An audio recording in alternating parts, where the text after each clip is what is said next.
Familiar होता है। ये देखकर उनका टीचर रॉबिन बोलता है, क्लारा आखिर तुमने इसको कंट्रोल कैसे कर लिया? ये तो तुम्हारी सारी बात मान रहा है। तभी रॉबिन नोटिस करता है कि क्लारा उस बीस्ट को कंट्रोल नहीं कर रही, बल्कि बीस्ट क्लारा को कंट्रोल कर रहा है। क्योंकि जैसे जैसे वो बीस्ट क्लारा को बोलता है, क्लारा वैसे ही करती है। वो बीस्ट क्लारा को बॉल लाने के लिए बोलता है और बोलता है, मेरे लिए जाकर एक ब्रेड लेकर आओ। और क्लारा भी उसकी सारी बातें मानती है। और अब बारी आती है इरोमा की। इरोमा का फैमिलियर तो खुद का ही उसका टीचर खालीगुड सेंस था, जिसकी वजह से वो शुरू में अपने फैमिलियर को नहीं बुलाता। लेकिन रॉबिन उसको बार बार फोर्स करता है कि वो भी जल्दी से अपने फैमिलियर को बुलाए। उसकी बात मानते हुए इरोमा अपने फैमिलियर को बुला लेता है, जिसको देखकर रॉबिन काफी उसका मजाक बनाने लग जाता है और कहता है कि तुम्हारा फैमिलियर तो काफी फ्लफी है। क्योंकि रॉबिन को भी ये बात पता ही नहीं होती कि इरोमा का फैमिलियर कालीगुड सेंस है। और अब हम देखते हैं कालीगुड सेंस पहले तो इरोमा के ऊपर काफी ज्यादा गुस्सा आता है कि आखिर उसने उसको क्यों बुलाया, और फिर कहता है, छोड़ो, अगर तुमने मुझे बुला ही लिया है तो अब तुम्हारा ये फर्ज बनता है कि इस टेस्ट में तुम पूरे फुल मार्क्स लेकर आओ। और अब इनकी क्लास शुरू हो जाती है, जहाँ पर रॉबिन बोलता है कि पहले इस फ्रिस्बी को फेंको और अपने फैमिलियर से बोलो कि इसको लेकर आए। इरोमा जैसे ही इस फ्रिस्बी को फेंकता है, कालीगुड सेंस गुस्से में जाकर इस फ्रिस्बी को लेकर आ जाता है। अब रॉबिन बोलता है, तुम्हें अपने फैमिलियर के साथ डांस करना है, भागना है और बहुत सारी चीजें करनी है। कालीगुड सेंस को ये सब करते हुए काफी ज्यादा गुस्सा आ जाता है और वो काफी थक भी जाता है। लेकिन वो फिर भी सब कुछ इरोमा के लिए करता है ताकि इरोमा को अच्छे मार्क्स मिल सके। इसके बाद हम अगला सीन देखते हैं, जहाँ पर इरोमा अपने दोस्तों के साथ बैठकर लंच कर रहा होता है। तभी इरोमा ऑस्मोडियस से पूछता है कि ये जगह आज इतनी खाली क्यों लग रही है। ऑस्मोडियस बताता है, दरअसल आज होने वाला है बैटलर्स का वीकेंड। इरोमा पूछता है, आखिर ये बैटलर्स क्या होता है। ऑस्मोडियस बताता है, दरअसल इसमें अपर क्लास के लोग आते हैं और इस स्कूल में जो अच्छे बच्चे होते हैं उनको अपनी टीम में ले लेते हैं। अब ये लोग बात कर ही रहे होते हैं, तभी इनको बहुत तेज की आवाज आती है। दरअसल ये हॉकी हंड स्टार्ट हो जाता है। सारे अपर क्लास आ जाते हैं बच्चों को अपनी टीम में लेने के लिए। इसी बीच एक और अपर क्लास इरोमा की तरफ बढ़ता है, लेकिन ऑस्मोडियस उसको रोकने के लिए उसके आगे फायर लगा देता है, जिसकी वजह से वो अपर क्लास इरोमा के पास नहीं आ पाता। इसके बाद ऑस्मोडियस बोलता है कि हमें इन अपर क्लास के साथ नहीं जाना, इसीलिए वो क्लारा, इरोमा और अपने चारों तरफ एक फायर का सर्कल बना देता है, जिससे कि कोई भी अपर क्लास इनके पास नहीं आ पाएगा। और इसी के साथ ये लोग आगे भी बढ़ने लगते हैं। इरोमा देखता है कि ये अपर क्लास इस स्कूल में आकर इन बच्चों को जबरदस्ती पकड़ने लग जाते हैं और कुछ तो इनको जबरदस्ती बांध कर लेकर जाने लगते हैं। ये देखकर इरोमा काफी ज्यादा डरने लग जाता है और कहता है, सच में ये तो बहुत ज्यादा गलत कर रहे हैं। तभी वहाँ पर स्टूडेंट काउंसिल की टीम आ जाती है। इरोमा ये देखकर काफी ज्यादा शॉक्ड हो जाता है कि आमिरी स्टूडेंट काउंसिल की लीडर है, क्योंकि इससे पहले इरोमा को ये बात पता ही नहीं थी। और अब आमिरी इरोमा के पास आती है और बोलती है, इरोमा तुम मेरे बैटलर में आ जाओ, क्योंकि स्टूडेंट काउंसिल भी एक बैटलर है। अब आमिरी ऐसा इसलिए कहती है क्योंकि वो इरोमा को पसंद करती है। खैर अब बैटलर का वीकेंड खत्म हो जाता है और अब कालीगुड सेंस क्लास में आता है और सारे बच्चों से बोलता है कि तुम्हारे पास 3 दिन है, तुम सारे बैटलर्स को आराम से देख लो और डिसाइड कर लो कि तुमको किस बैटलर में जाना है। इसके बाद हम देखते हैं इरोमा की पूरी टीम भी निकल जाती है अपने बैटलर को चूज करने के लिए। वो बहुत सारे बैटलर्स देखते हैं, जैसे कि खाना बनाने वाली टीम, लाइब्रेरी की टीम और डेमन किंग की टीम। अभी लोग जैसे ही डेमन किंग के बैटलर में जाता है, सापनोक कहता है कि मुझे यही लेना चाहिए। सापनोक को लगता है कि यहाँ पर इसको डेमन किंग बनने की ट्रेनिंग दी जाएगी, जिससे कि वो जल्दी ही डेमन किंग बन पाएगा। लेकिन ऐसा कुछ भी नहीं होता। यहाँ पे तो दरअसल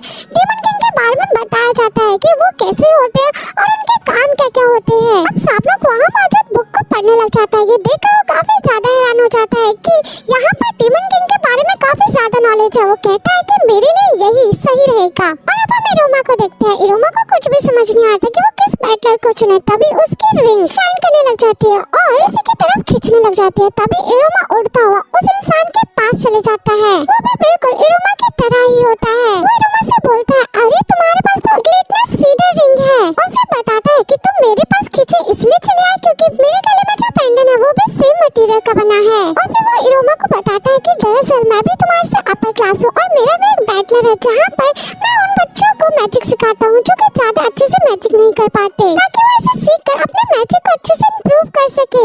इसके बाद हम अगला सीन देखते हैं, जहाँ पर इरोमा अपने घर जाता है और अपने दादाजी से मिलता है। इरोमा के दादाजी इरोमा की रिंग को मॉडिफाई कर देते हैं और उस रिंग में 4 लेवल डाल देते हैं। जो लेवल 1 होता है वो होता है डेविल लेवल, और लेवल 2 होता है वो है डीमन लेवल, और जो नंबर 3 होता है वो होता है स्ट्रीम्ड लेवल, और जो चौथा लेवल होता है उसको इरोमा के दादाजी बोलते हैं, इसको तुम कभी भी यूज मत करना जब तक कि तुम किसी इमरजेंसी में ना हो, क्योंकि ये वाला लेवल इस पूरी रिंग की एनर्जी को एक ही बारी में यूज कर लेगा। और जो पहले वाला लेवल होता है उसका मैजिक पावर थोड़ा सा होता है और दूसरे का थोड़ा ज्यादा और तीसरे का एक्सट्रीम लेवल का होता है। इसके बाद हम अगले दिन का सीन देखते हैं जहाँ पर इरोमा वापस अपने स्कूल जा चुका होता है। तभी उसको अमेरिका मैसेज आता है कि इरोमा तुम स्टूडेंट काउंसिल में कब तक आ रहे हो। इरोमा कहता है हाँ बस थोड़ी देर में। तभी इरोमा सुनता है कि उसके बगल वाले रूम में एक बहुत बड़ा धमाका हुआ है। वो जैसे ही उस रूम में जाता है तो वो देखता है कि उस रूम में वही लड़का है जिससे कि इरोमा कल टकराया था। इरोमा उसको देखकर काफी ज्यादा हैरान हो जाता है। धमाके की वजह से उसकी हालत थोड़ी सी खराब हो चुकी थी जिसकी वजह से इरोमा उसकी थोड़ी सी केयर करने लगता है। अब इरोमा उससे पूछता है कि आखिर तुम्हारा नाम क्या है। वो लड़का बोलता है मेरा नाम किरियो है और मैं मैजिक में थोड़ा सा कमजोर हूँ, इसीलिए मैंने ये मैजिक पेटला बनाया जिसमें कि मैं उन बच्चों को लेता हूँ जो कि मैजिक में थोड़े से कमजोर होते हैं, लेकिन शायद मैं यहाँ पर ऐसा अकेला बच्चा हूँ। इरोमा बोलता है अच्छा तो आपने यहाँ पर क्या क्या बनाया है। अब किरियो इरोमा को अपनी काफी सारी चीजें दिखाने लग जाता है। इसी बीच वो इतना ज्यादा एक्साइटेड हो जाता है कि इस चक्कर में उसके मुंह से खून निकलने लगता है। देखकर इरोमा काफी टेंशन लेने लगता है, लेकिन किरियो बोलता है तुम टेंशन मत लो, मैं थोड़ा सा कमजोर हूँ, बस इसीलिए ऐसा हुआ। अब धमाके की वजह से वहाँ पर कुछ टुकड़े गिर जाते हैं जिसको कि इरोमा देख लेता है और वो उसको कुछ पजल की तरह लगता है जिसकी वजह से वो जल्दी से उसको जोड़ देता है जो कि हार्ट शेप का कुछ बन जाता है। अब इरोमा किरियो को उसको दे देता है। किरियो ये देखकर काफी ज्यादा शॉक्ड होता है और बोलता है तुमने इसको इतनी जल्दी कैसे बना लिया। इरोमा कहता है अरे ये मेरे लिए कोई बड़ी बात नहीं है, ये तो मैंने पहले भी बहुत ज्यादा किया है, टूटी हुई चीजों को ऐसे जोड़ना।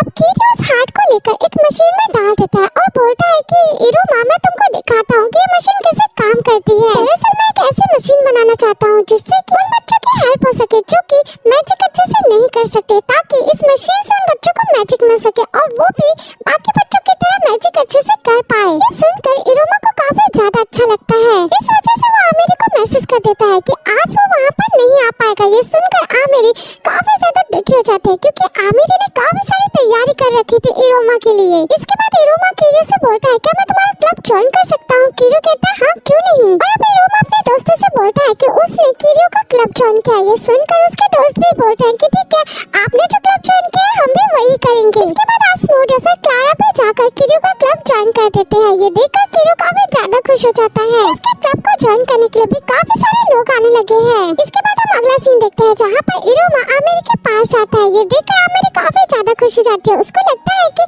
इरोमा उसके क्लब को ज्वाइन करने के लिए आया है, लेकिन तभी इरोमा बताता है कि वो उसका क्लब ज्वाइन नहीं कर सकता क्योंकि उसने किसी और का क्लब ज्वाइन कर लिया है। ये सुनकर आमिरी काफी ज्यादा दुखी हो जाती है और उसका दिल टूट जाता है।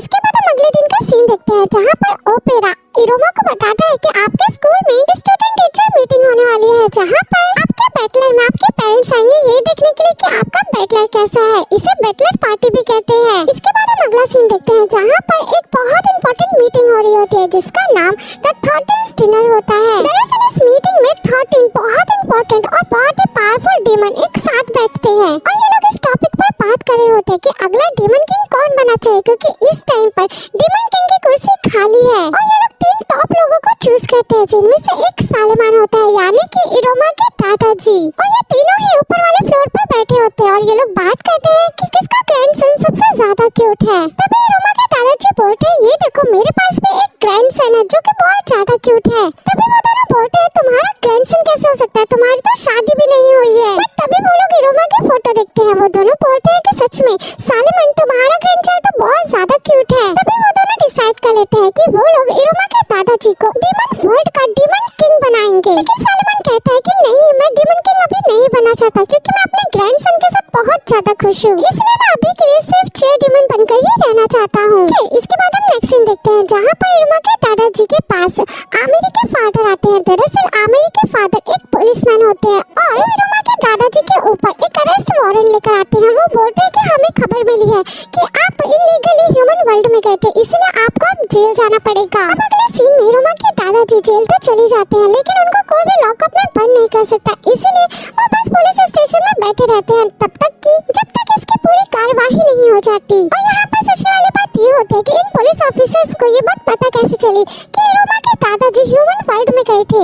इसके बाद हमें स्कूल का सीन देखते हैं जहाँ पर सभी बच्चे काफी ज्यादा खुश होते हैं और काफी नर्वस भी होते हैं कि उनके पेरेंट्स उनको देखने के लिए इस बैटलर पार्टी में आएंगे। और यहाँ पर इरोमा काफी ज्यादा खुश होता है कि पहली बार उसके घर से उसके स्कूल में कोई आएगा, क्योंकि पहले वाली लाइफ में उसकी फैमिली को तो उससे कोई मतलब ही नहीं था। और इस बार उसको काफी ज्यादा कॉन्फिडेंस होता है कि